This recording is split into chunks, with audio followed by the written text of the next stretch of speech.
Prince William is, of course, now the Prince of Wales, and he has now stepped up to what his father can't do, and that's to start to give some opinions on things. He gave a speech about the environment. He says that both his father, grandfather, grandmother, they were all on the side.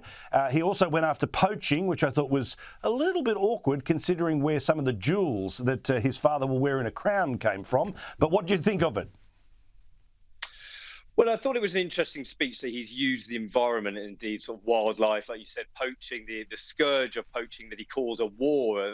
He used a very tragic incident of a poacher who'd been murdered, a gamekeeper rather, been murdered by poachers just recently. And he was discussing the point of the fact that the world does need to wake up to this issue. And like you said, very interesting that he's taken on this mantle from his father.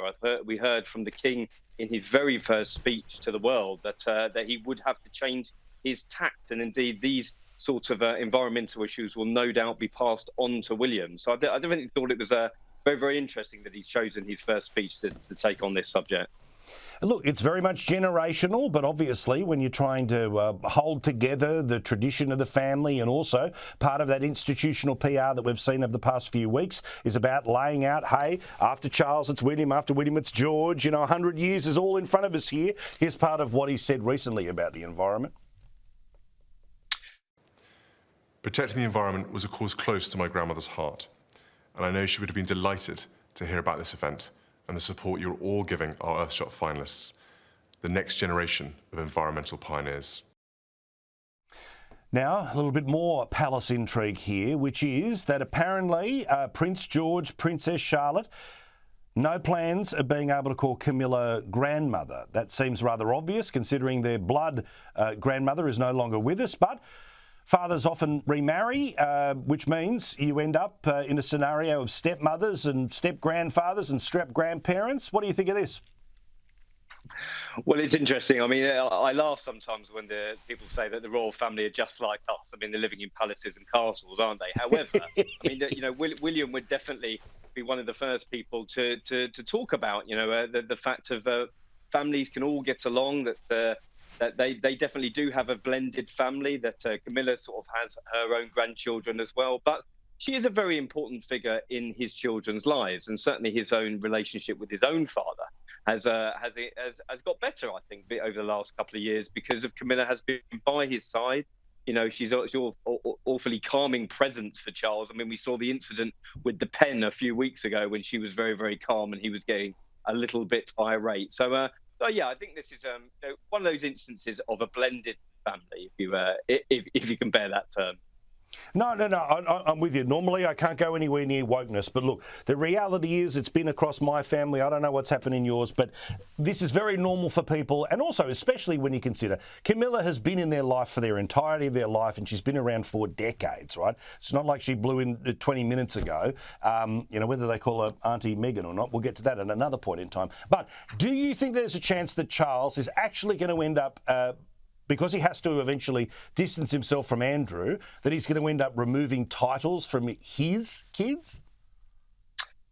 Well, it's interesting. I mean, I've seen these reports that Beatrice and Eugenie may lose their princesses' titles. I mean, definitely Charles does want a slimmed-down monarchy. He's made no stranger of that train of belief, and William is totally aligned with that. I mean, whether they will lose the titles of princesses, I very much doubt it, because they're still much respected and loved members of the family, regardless of what shame and disgrace their father has been brought on the firm. But I think that if anything is certain, it is that we will see a complete sort of shifting of Prince Andrew within the royal fold. I don't think he has any role to play. He's certainly probably the only person in the world who thinks he's got any chance of a comeback at all. But as far as Beatrice and Eugenia are concerned, I don't think they'll be following their father in disgrace, that's for sure.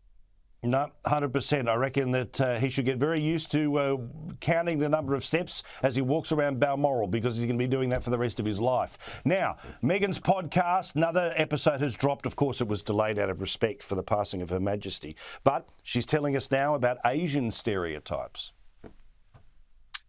Well, interestingly, yeah. I mean, you say it had been shortened or put on hold for a very short period of time due to the sad passing of Her Majesty the Queen.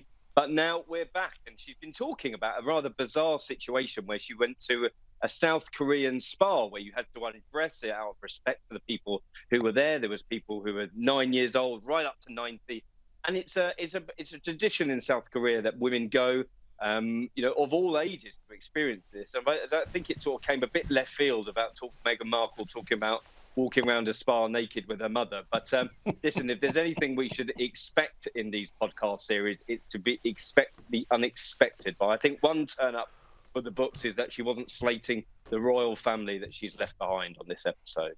Well, may this forever get as saucy as it may. Here he is part of the podcast. Movies like Austin Powers and Kill Bill, they presented these caricatures of women of Asian descent as oftentimes over-sexualized or aggressive. And it's not just those two examples. There's so many more. But by the way, I'm not the only one who's taken notice. You know, Russell, what I find particularly, look, she's got every right to earn whatever, she can be famous. It's the pretending to be smarter than she actually is that I think kind of annoys people. No one believes that their smartest friend is an expert on everything, let alone Meghan Markle being an expert on anything. Well, I think that, there was a bit of a realisation when they came back to the UK. All the eyes of the world was centred upon this family who were grieving, and they were sort of damned if they do, damned if they didn't. And there was an awful lot of discussion about fake tears or whether she was actually emotional. Listen, I've said that long time. I think the best thing that Harry and Meghan could do would be to just disappear into the background and to stop making a lot of noise about the royal family.